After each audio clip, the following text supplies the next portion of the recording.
Jai Somnaran friend, I hope you and your family members are happy.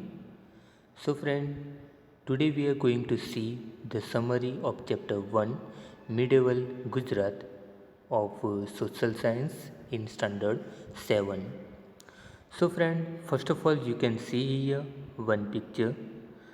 So the picture is here given of Patola, which is the famous and popular cloth of Gujarat, which is also popular and famous worldwide. So friend, here we will see summary of this lesson. So in the medieval age from 746 CE to 1304 CE, the Chavda dynasty, the Solanki dynasty and the Waghela dynasty ruled over Gujarat.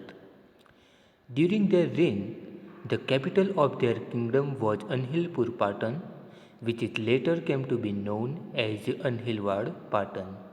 So friend, 746 CE to 1304 CE, the time period is considered as a medieval age, and during that time in Gujarat state there were ruler of Chavda dynasty, Solanki dynasty and Waghela dynasty, and during their reign the capital of the kingdom was Anhilpur Patan, which it later came to be known as Anhilwad Patan.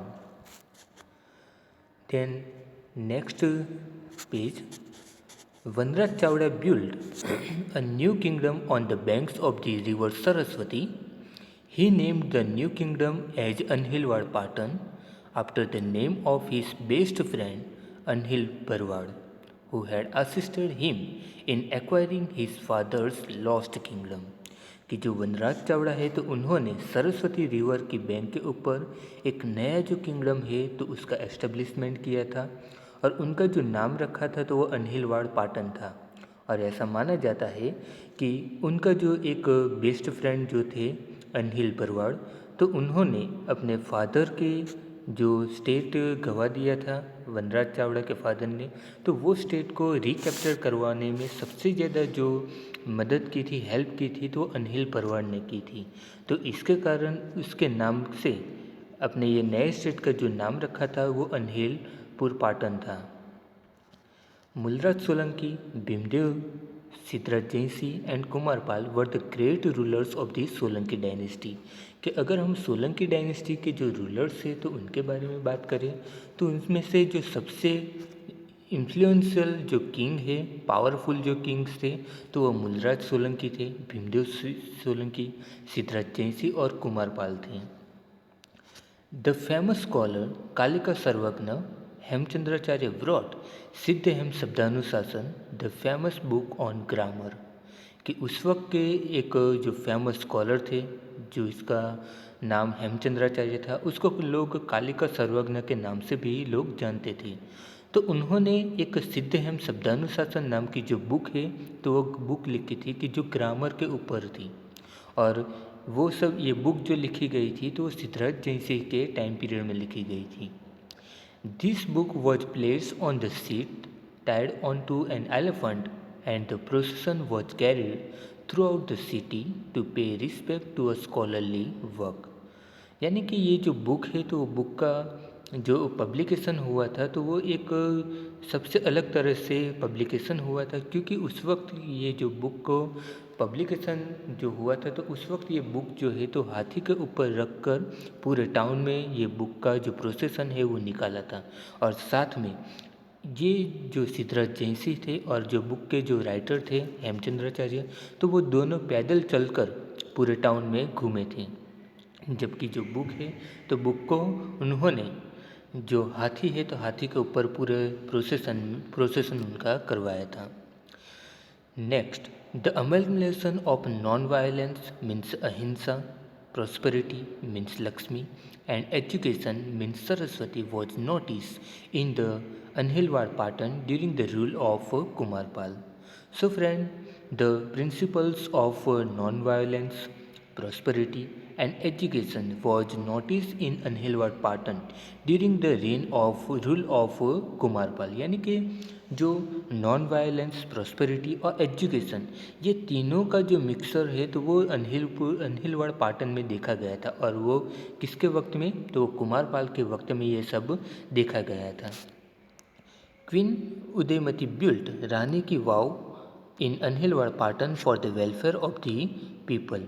कि यहाँ पे जो queen Udayamati थी, तो queen Udayamati ने जो रानी की वाव है तो अनहिलवाड़ पाटन में वो बनवाई थी। और वो इसलिए बनवाई थी कि जो लोग वहाँ पे रहते थे तो उनको जो पानी की जो प्रॉब्लम होती थी, तो उनके कारण ये रानी की वाव जो है तो क्वीन उदयमती ने बनवाई थी। Queen mother Rajmata Minal Devi got pilgrim tax waived off on her instruction. Siddhraj Jaysinh constructed Malav lake in Dholka and Munsar lake in Viramgam. कि उसी वक्त वहाँ पे जो क्वीन मदर मिनल देवी थे तो उन्होंने जो सोमनाथ के ऊपर जो पिलग्रिमेज टैक्स वसूला जाता था तो वो बंद करवा दिया था। और वो जो सिद्धराज जयसिंह थे तो सिद्धराज जयसिंह को अपने जो माता थी क्वीन मदर मिनल देवी, तो उन्होंने ये इंस्ट्रक्शन दिया था कि जो धौलका और विरमगाम दोनों में वहाँ पे जो मलाव लेक है और मुनसल लेक है तो वो कंस्ट्रक्ट किया जाए, ताकि वहाँ पे जो लोग पानी के प्रॉब्लम को फेस कर रहे हैं तो उनको कुछ सॉल्यूशन मिल सके। और साथ में वहाँ पे सिद्धराज जयसिंह ने जो पाटन है तो वहाँ पे जो सहस्त्रलिंग लेक बनवाया था। Next, the history of Anhilwad Patan is associated with the name of a brave heroic lady. कि अनहिलवाड़ पाटन जो है तो उनकी जो हिस्ट्री है तो वो हिस्ट्री एक हेरोइक लेडी के नाम के साथ भी जुड़ी गई है। क्योंकि एक वक्त ऐसा था कि जो किंग अजयपाल थे तो वो उनकी डेथ हो गई थी। और जब उनकी डेथ हुई थी तब उनका जो लड़का है तो वो बहुत ही छोटा था। तो उनकी जो क्वीन थी, क्वीन नाइकी देवी, तो उन्होंने ये पूरे स्टेट की जो रिस्पॉन्सिबिलिटी है तो अपने हाथ में ले ली थी। और वो अपने स्टेट का जो रूल है तो वो रूल करती थी। मगर उसी वक्त जो शहाबुद्दीन गोरी है तो उसने अचानक से गुजरात के ऊपर अटैक कर दिया। और उस वक्त क्वीन नाइकी देवी जो थी तो उन्होंने बहादुरी से, अपनी ब्रेवरी से उनका सामना किया था। और सामना करने के साथ साथ उन्होंने शहाबुद्दीन गोरी को भी हराया था। तो इस तरह से इन जो गुजरात की जो हिस्ट्री है तो उसमें किसी जो क्वीन थी तो क्वीन ने अपना जो रोल है वो रोल एक इम्पोर्टेंट रोल अदा किया था। Next point, Karandev Waghela was the last emperor of the Waghela dynasty. During his reign, Alauddin Khilji invaded Gujarat. की करणदेव वाघेला जो है तो वो एक वाघेला डायनेस्टी के एक लास्ट रूलर जो है तो वो माने जाते हैं।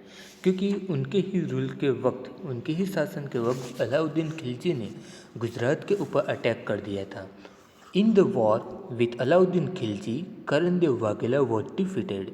As a result, the Rajput rule over Anhilwad Patan came to an end. कि इस जो वॉर हुआ तो वो वॉर में अलाउद्दीन खिलजी ने करणदेव वाघेला को हरा दिया था। और अलाउद्दीन खिलजी को हरा दिया, उसके कारण जो राजपूत रूल है तो उनका एंड जो है तो अनहिलवाड़ पाटन में आ गया था। यानी कि एक तरह से जो राजपूत रूल है तो वो ख़त्म हो चुका था। और उसके बाद जो सुल्तान अहमद शाह जो थे तो उन्होंने जो साबरमती रिवर के ऊपर एक नई जो सिटी है तो उसको एस्टेब्लिश की थी। और उनका जो नाम दिया गया था तो अहमदाबाद था। और वो जो ईयर था तो 1411 का ईयर था। तो एक तरह से यहाँ पे जो सल्तनत एज है तो सल्तनत एज की गुजरात में शुरुआत हो चुकी थी। Next point, during the Solanki period, Mandal was the most important department of administration.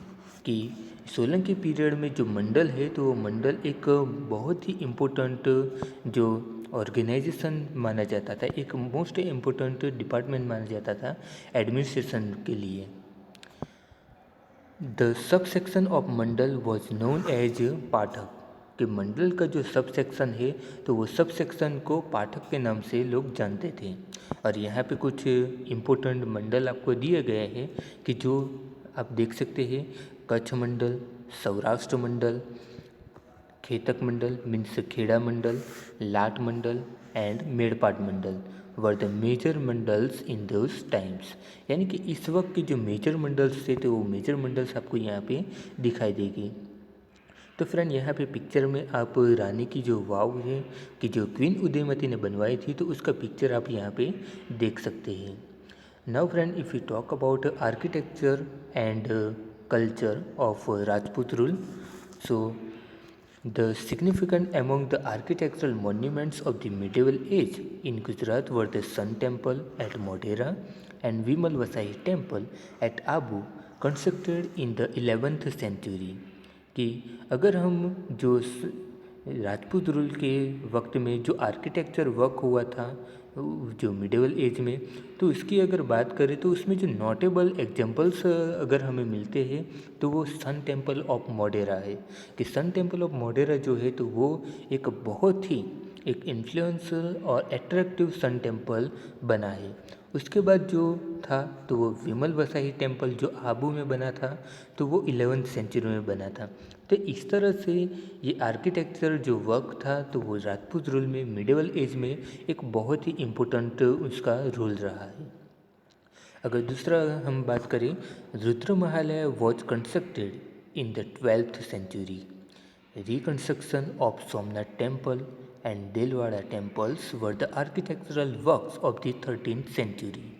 कि 12th सेंचुरी में जो रुद्र महालय है तो वो कंस्ट्रक्ट हुआ था। उसके बाद जो सोमनाथ टेम्पल है तो उनका जो रिकंस्ट्रक्शन हुआ था, और जो देलवाड़ा टेम्पल से तो उसका जो कंस्ट्रक्शन हुआ था वो 13th सेंचुरी में हुआ था। यानी कि इस तरह से ये सब जो आर्किटेक्चरल मॉन्यूमेंट्स है तो वो एक गुजरात के एक नोटेबल मॉन्यूमेंट्स है जहाँ पे हर साल लोग उसकी विजिट करते हैं। नेक्स्ट, द कीर्ति तोरण of Vadnagar is very famous. कि जो वडनगर का जो कीर्ति तोरण है तो वो भी एक फेमस प्लेस मानी जाती है। Next, hand written manuscripts of the era were written on 2-3 feet long and 2-3 inch broad palm leaves. यानी कि जो हैंड रिटन जो मैन्यूस्क्रिप्ट्स है तो वो जो पाम लीव्स थे तो उसके ऊपर लिखी जाती थी कि जिनकी जो लेंथ होती थी तो वो 2-3 फीट लॉन्ग होती थी, और उनकी जो ब्रॉड विड्थ होती थी तो वो 2-3 इंच विड्थ होती थी। यानी कि एक तरह से उसको एक पाम लीव्स के ऊपर ये सब जो हैंड रिटन मैन्यूस्क्रिप्ट लिखी जाती थी और उसको ताड़पत्र के नाम से लोग जानते थे। A lot of literary work on Jainism like Dvyashraya granth were written during the Solanki period. कि सोलंकी पीरियड के वक्त में जो जैनिज्म के ऊपर बहुत सी जो लिटरेरी वर्क है तो वो लिटरेरी वर्क लिखी गई थी, और उसका जो एक एग्जाम्पल हमें मिलता है कि जो जैनिज्म के ऊपर है तो वो द्वयश्रय ग्रंथ है कि जो सोलंकी पीरियड के वक्त में लिखी गई थी। Next, during the Sultanat and Mughal era the famous architectural works Sarkhej Roza mosque and Sidi Saiyed grill of Ahmedabad were constructed.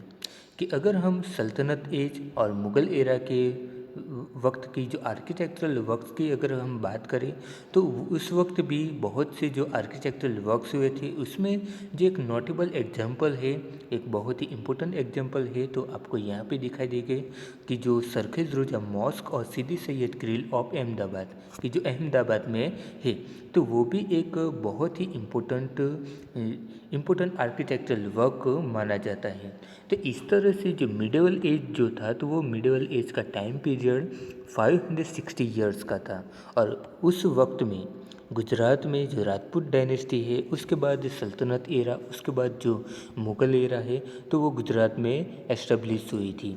और उनके जो वर्क है, उनके जो लिटरेरी वर्क्स है, उनके जो आर्किटेक्चरल वर्क्स है तो वो एक एग्जांपल है, एक एविडेंस है कि उनके वक्त में जो काम हुआ था तो वो बहुत ही अच्छा था, और जो पब्लिक के लिए जो वेलफेयर वर्क होता था तो वो भी अच्छा था। तो फ्रेंड यहाँ पे हमने जो पूरे चैप्टर की जो समरी है तो वो देखी।